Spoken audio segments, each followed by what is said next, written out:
Uma boa tarde para todos, que o nosso Senhor Jesus nos abençoe. Vamos então para mais um ensinamento que hoje virá através do livro Socorro e Solução, do José Carlos de Lucas. Caiu aqui palavras de Emmanuel, que diz assim: não diga que o mundo é perverso, quando é justamente do chão do mundo que se recolhe a bênção do pão. Palavras de Emmanuel. Aí o José Carlos de Lucas dá o título de Pare de criticar o mundo. Então a gente não pode criticar o mundo, não pode criticar a sua má sorte, falando que tudo que acontece, as coisas só acontecem com ela. Aí ele nos diz, existem pessoas que passam a vida toda criticando o mundo, responsabilizando-o por todo o mal que lhe acontece. Não é assim, porém, que vamos sair do mundo, ou seja, do tumulto dos problemas que nos envolvem. A crítica destrutiva nunca ajudou ninguém a sair das próprias dificuldades. Ao contrário, apenas nos prende ainda mais aos problemas. Isso acontece porque aquele que só enxerga o mal não há de encontrar outra coisa em sua vida. Então, quem só enxerga o mal, na vida dela só vai aparecer, ela só vai enxergar o mal. Mesmo que esteja acontecendo coisa boa com ela, ela vai atrair o mal, porque ela já está habituada, ela já está com essa ideia fixa, com esse pensamento físico já cristalizado. Então ela atrai o mal.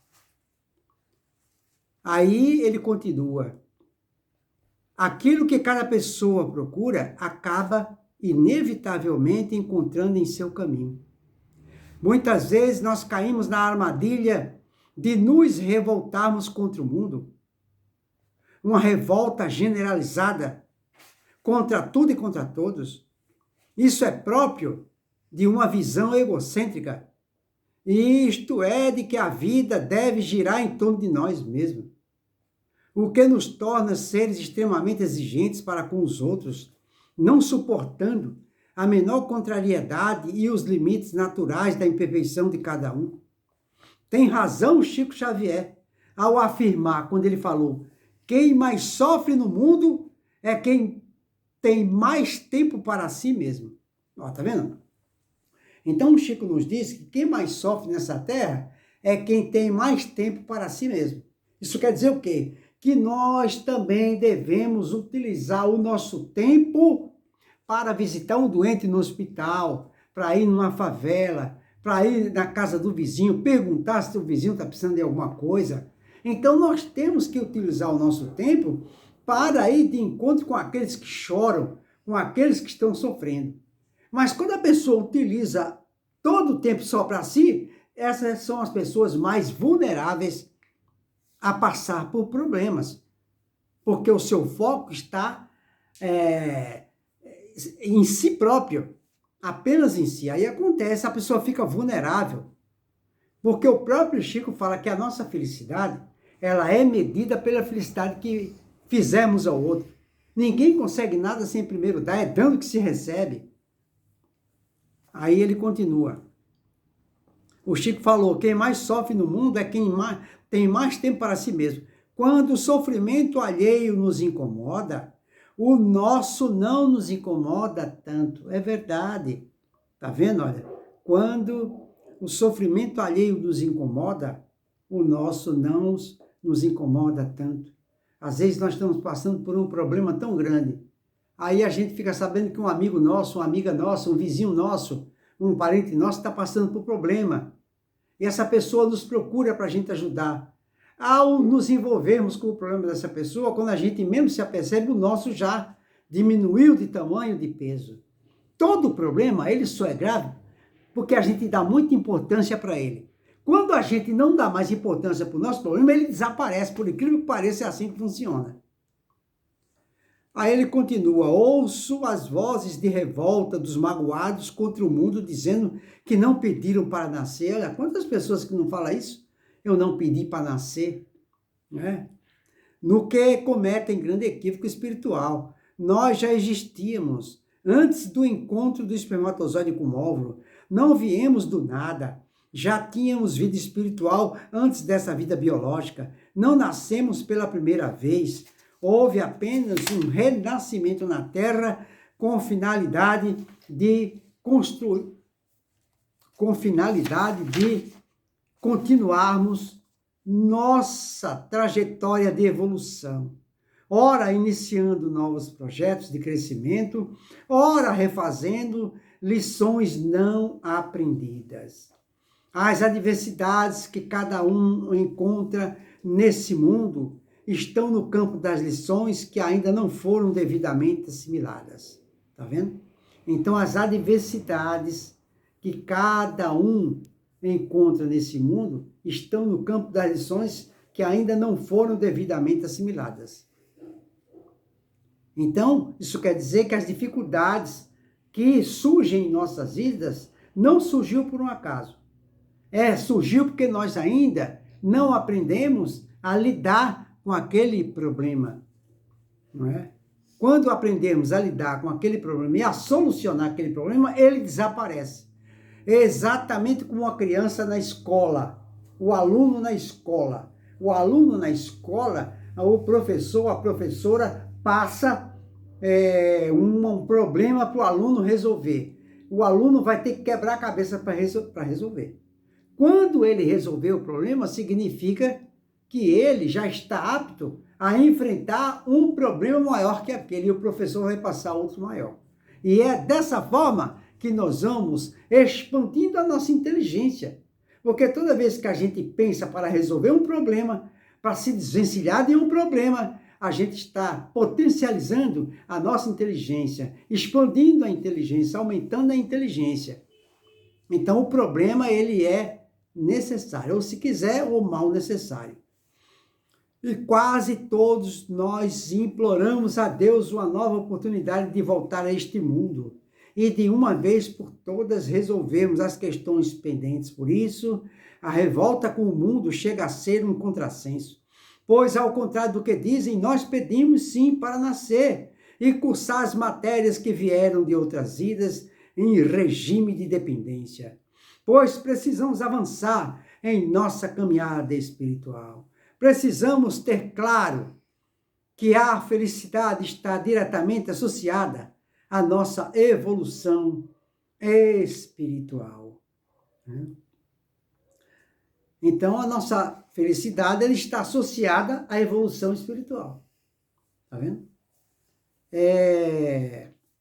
A evolução quer dizer superação das tendências inferiores, com as conquistas do amor, da paz em nossas vidas. Essas tendências, porque todos nós aqui na Terra, nós temos tendências e predisposição e inclinação para o mal.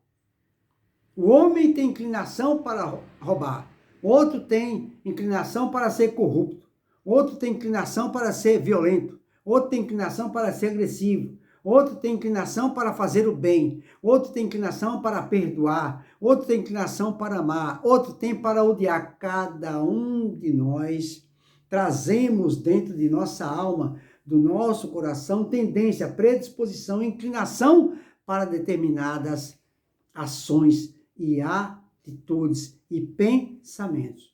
E todos nós estamos aqui na Terra especificamente para educar, civilizar, cristianizar, evangelizar nossas tendências, nossas predisposições. Elas têm que ser educadas, direcionadas para o bem comum, para uma conduta no bem.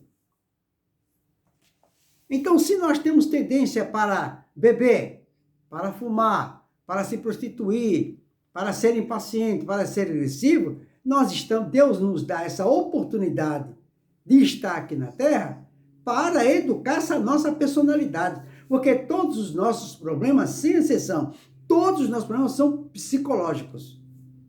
Estão inseridos na nossa personalidade. E Deus nos coloca aqui para que nós possamos travar, como fala Paulo de Tarso, um bom combate.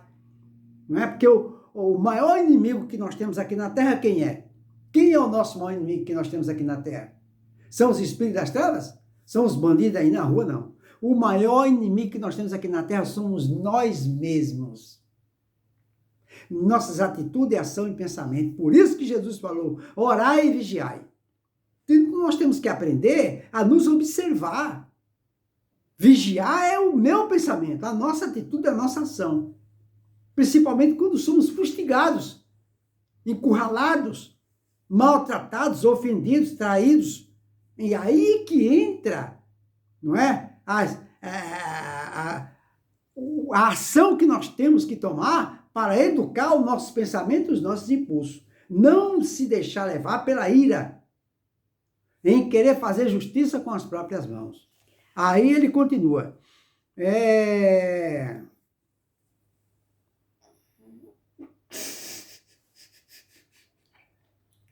Deus, uma nova oportunidade de voltar a este mundo.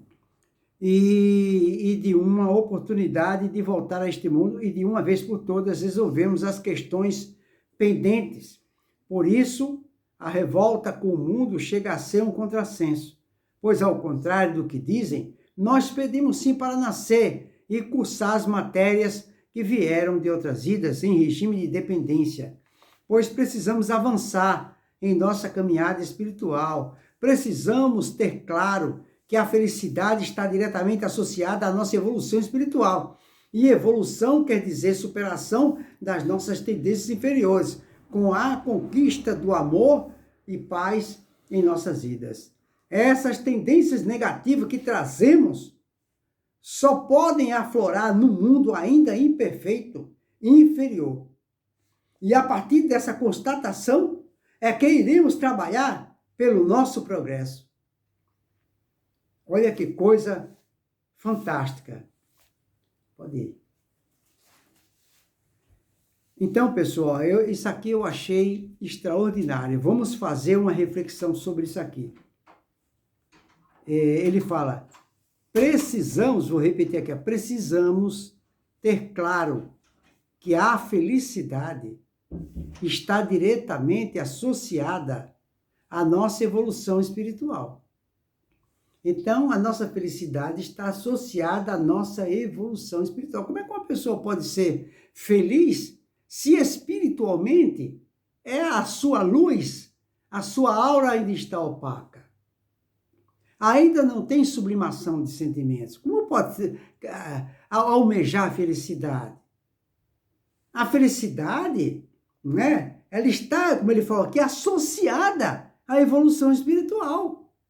Aí é que está. Nós estamos evoluindo espiritualmente? Não. Então não podemos almejar a felicidade. Nós podemos lutar por ela. Aí sim, é outra história. Vamos lutar pela nossa felicidade.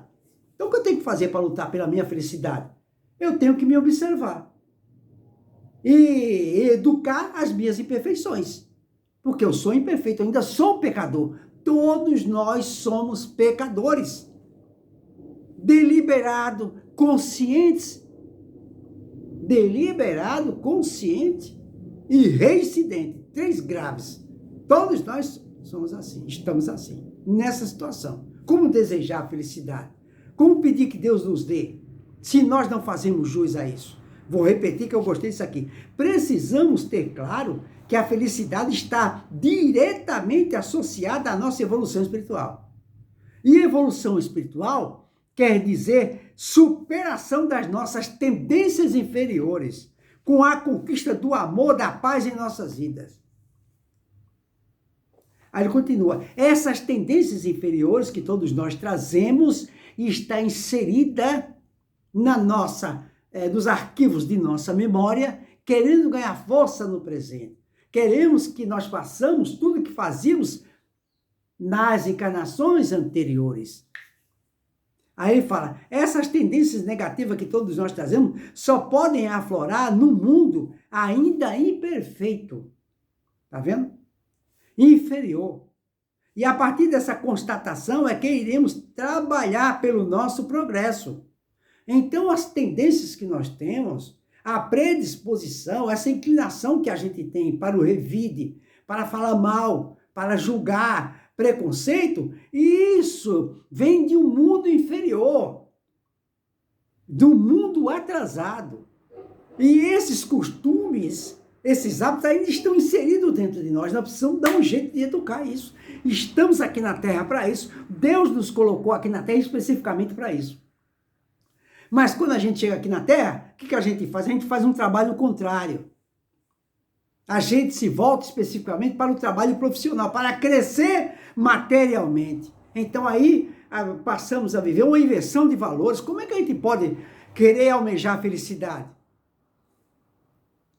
Porque a Terra, a sociedade da Terra, como tradição, como cultura, nos impõe esse tipo de vida equivocado. E Jesus foi tão claro. Jesus ainda falou, buscai primeiramente o reino de Deus e sua justiça. Todo o resto virá por acaso. Mas aqui, mas na Terra a gente faz o contrário.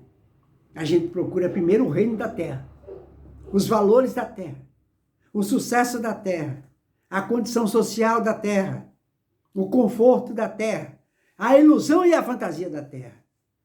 Mas o sacrifício que todos nós temos que fazer, porque viemos para isso, que é lutar contra as minhas tendências, as minhas predisposições e a minha inclinação para o mal, a gente deixa para depois. Aí vai ser tarde. E ainda fica querendo felicidade. A felicidade que a Terra nos passa não é felicidade verdadeira. São alegrias momentâneas. Depois passa. Depois passa. Não é? Vocês vejam que nós estamos aí com o coronavírus. Não escolhe classe social. Onde estão os homens milionários, as mulheres, né, que vivem nadando na vaidade? E agora, como é que fica?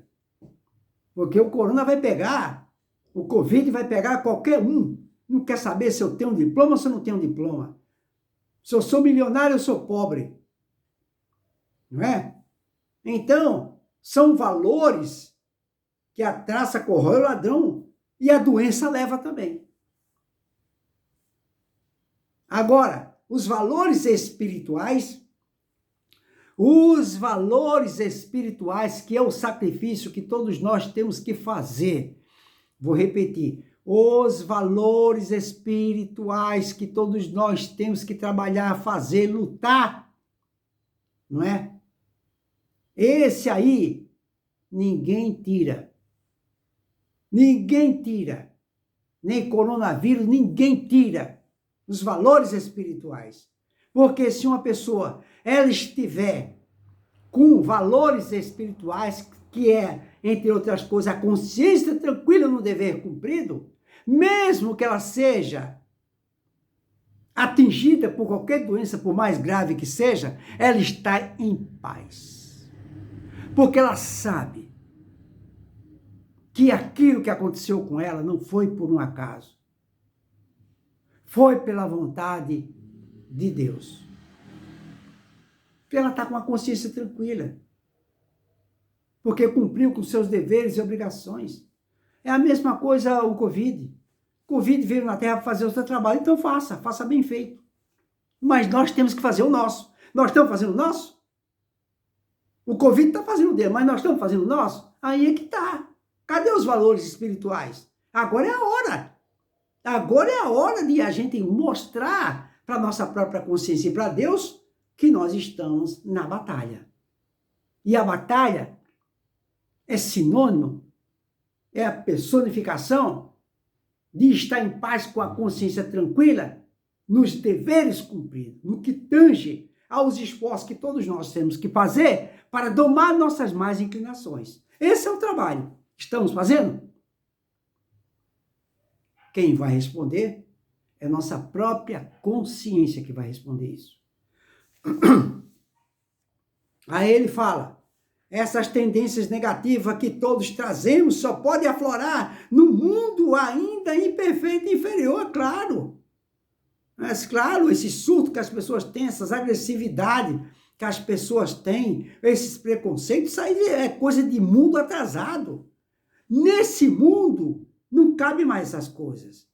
Nós temos que agora participar e estar inserido numa atmosfera de paz.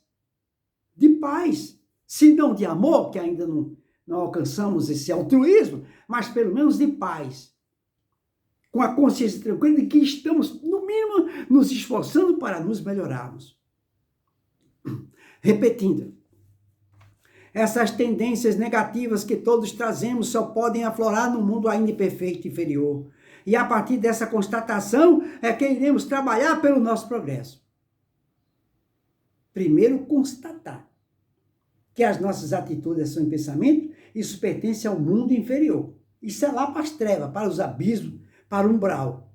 Aqui na Terra não cabe mais essas coisas. Porque nós estamos saindo de prova e expiação para a regeneração. E nesse novo ciclo não vai caber mais essas atitudes. Essas más inclinações, não vai caber mais isso. Então nós temos que, ao constatar isso, começar desde já, nos conscientizando e lutando para transformar qualquer impureza desse teor em nossas atitudes. Chega de negligenciar. Chega de negligenciar. Querer fazer o que quer e o que gosta. Nós não estamos na Terra para fazer o que quer e o que gosta. Estamos aqui na Terra para nos esforçarmos em sermos melhores. Calar, se resignar, deixar para lá, engolir o sapo. Estamos fazendo isso? Se não estivermos, então nós estamos ainda atrasados. Sabe? A gente quer ficar por cima, não quer ficar por baixo. E Deus já permite que essas coisas aconteçam conosco para nos colocar à prova, para ver se nós estamos aprendendo a renunciar, a deixar para lá, a entender que se o outro está me ofendendo, pelo fato de ter me ofendido, já ficou evidenciado que o outro está doente, eu não posso me equiparar a ele. Ele que fique para lá, que Deus o abençoe. Eu tenho que ficar preocupado com minhas atitudes, ação e pensamento. Nesse ponto nós temos que ser egoístas. Mas ele continua. Não é criticando o mundo que construiremos algo de bom para nós. Ao contrário, nós devemos abençoar este mundo imperfeito, pois através dele temos oportunidade de trabalhar pelo nosso crescimento. O pensamento de Emmanuel é uma proposta para que olhemos o mundo de outra forma. É do chão do mundo que se recolhe a bênção do pão. Ou seja, é do chão do mundo que nascem as oportunidades de progresso. É no chão do mundo que os sonhos se constroem. É no mundo que encontramos pessoas boas. Enfim, é no chão do mundo que estão todas as sementes de que precisamos para a nossa felicidade. Então não adianta criticar o mundo. O mundo não está sendo bom comigo. Esse mundo não presta. Nesse mundo só tem mortes. Não, não, não, não. É do chão do mundo que nós conquistaremos nossa felicidade. Por quê? Porque nós estamos presos ao mundo. E o mundo é necessário nós estarmos nele para respeitá-lo, mas não pertencê-lo a ele. É viver nele, mas sem pertencer a ele. Que as nossas palavras caminhem na direção do bem que almejamos. A palavra que exalta o mal contamina nós mesmos, produzindo mal em nossos passos. Quando falo mal de alguém ou de uma situação qualquer, eu entro em contato com aquela energia negativa e acabo me contaminando por ela. Da mesma forma, quando falo bem de alguém, quando exalto as qualidades boas de uma situação, eu também me coloco em contato com aquela energia boa e por ela sou envolvido. O mundo se torna bom para quem fala bem do mundo. O mundo se torna bom para quem fala bem do mundo. É como diz um ditado meio pesado, né? Um ditado é meio pesado. Ele diz assim, na boca de quem não presta, nada presta. Né? Quem fala mal, nada presta. Uma coisa assim. Quando dizemos com fé que o mundo é bom, automaticamente a vida se abre em bondade para nós. E não nos esqueçamos de que, sendo o mundo criação de Deus, tudo aqui é muito bom. É só questão de direcionar o nosso olhar. Ficou aí, portanto, essa maravilhosa lição e ensinamento para que todos nós façamos uma reflexão, para não blasfemar, para não maldizer as coisas que acontecem conosco, para não falar mal, para não criticar o mundo, a terra. É um local maravilhoso, abençoado, é uma escola que nos foi concedida pela misericórdia divina. E nós rogamos que Maria Santíssima, não é? Nós rogamos que Maria Santíssima, através do seu manto sagrado, energizado pelo seu infinito e incondicional amor, abrace toda a terra, cubra toda a terra, envolva toda a terra, e o seu amor penetre por cada camada da terra, envolvendo todas as suas entranhas e entrando no coração de todos que habitam a terra. Que Deus e Maria Santíssima ilumine o interior da terra, em volta da terra, toda a crosta terrestre, todos os espíritos encarnados e desencarnados no interior e em volta da terra e todo umbral. Que seja feita em todos nós a vontade de Deus, não a nossa, que assim seja, graças a Deus, e uma boa noite para todos.